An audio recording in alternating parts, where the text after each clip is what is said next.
نبی کی بات کو چھوڑ کر کے اندھا دھند کسی آدمی کی بات کو مان لیتا ہے تو وہ شرک کا مرتکب ہوتا ہے. دلیل یہ حدیث پاک وان عدی بن حاتم رضی اللہ تعالیٰ عنہ قال اتیت النبی صلی اللہ علیہ وسلم وفي عنقي صلیب من ذهب فقال یا عدی اطر عنك هذا الوثن وسمعته يقرأ في سورة براءة اتخذوا احبارهم ورهبانهم اربابا من دون الله فقال اما انهم لم يكونوا يعبدونهم ولكنهم كانوا اذا احلوا لهم شيئا استحلوا واذا حرموا عليهم شيئا حرموا. رواه الترمذی فی کتاب التفسیر. حضرت امام ترمذی اس حدیث پاک کو ایسے کتاب التفسیر کے اندر لائے. میں نے پوری روایت ان کے ساتھ پڑھ دی ہے. حضرت عدی بن حاتم فرماتے ہیں کہ میں نبی کریم صلی اللہ علیہ وسلم کے پاس آیا, اس وقت میں مسلمان نہیں ہوا تھا, میرے گلے میں سونے کی ایک سلیب تھی, کراس میڈ آف گولڈ, سونے کی زنجیر وہ تھی, سلیب تھی میرے گلے میں لٹکی.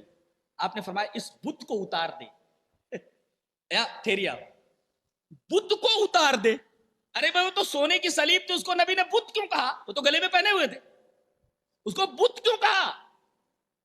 کہتے بھائی فلاں مدار کا دھاگا باندھ لیا گیا, فلاں جگہ کا امام ضامن باندھ لیا گیا, فلاں جگہ کا کوئی اور کپڑا باندھ لیا گیا, دھاگا باندھا, فلاں جگہ کی ٹوپی ڈال لی گئی, وغیرہ وغیرہ.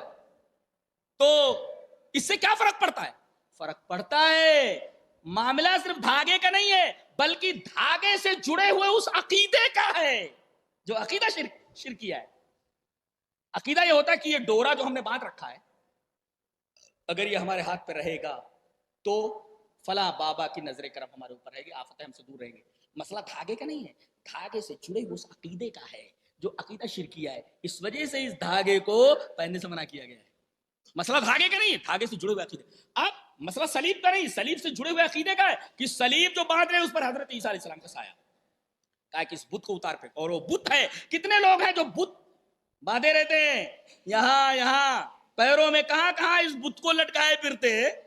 کوئی کہنے والا نہیں کہ اس بت کو اپنے ہاتھ سے اتار پھینک, اس بت کو اپنی گردن سے نکال پھینک, یہ سب بت ہے. اس کے بعد میں اتار دیا. میں نے سنا کہ آپ سورہ برات کی, سورہ توبہ کی آیت پڑھ رہے ہیں. انہوں نے اپنے پیروں کو اور اپنے علماء کو اللہ کے علاوہ رب بنا لیا ہے, معبود بنا لیا ہے. کہنے لگے کہ اے اللہ کے رسول کیا بات کر رہے ہیں, ہم تو اپنے پیروں کو اور اپنے علماء کو سجدہ نہیں کرتے, ان کی عبادت نہیں کرتے, رکوع سجدہ نہیں کرتے, تو آپ کیسے کہہ رہے ہیں اللہ کے علاوہ رب بنانا؟ کہا کہ ٹھیک ہے آپ ان کو سجدہ نہیں کرتے, ان کو رکوع نہیں کرتے, لیکن ایک کام تو کرتے ہو کیا, کہ جب وہ کسی چیز کو حلال کرتے ہیں تو بلا تحقیق اس کو حلال مان لیتے ہو, کسی چیز کو حرام کرتے ہیں تو بلا تحقیق اس کو حرام مان لیتے. کہا اللہ کے رسول یہ تو ہے. کہا کہ یہی چپ چاپ بلا تحقیق کے ان کی حلال کردہ چیز کو حلال مان لینا, حرام کی ہوئی شے کو حرام مان لینا, یہی تو ان کو رب بنانے کے مرادف ہے. اس کا مطلب یہ ہوا کہ علماء کی کوئی بھی بات بلا تحقیق اندھا دھند نہ مانی جائے, بلکہ کوئی بھی بات آئے اسے کتاب و سنت کے کرائیٹیرین پر کس کر کے, اس کی کسوٹی پر کس کر دیکھ لیا جائے. وہاں سے اگر اوکے ہو جاتا ہے تو ایکسپٹ اٹ, اور اگر وہاں سے اوکے نہیں ہوتا ہے تو ریجیکٹ اٹ.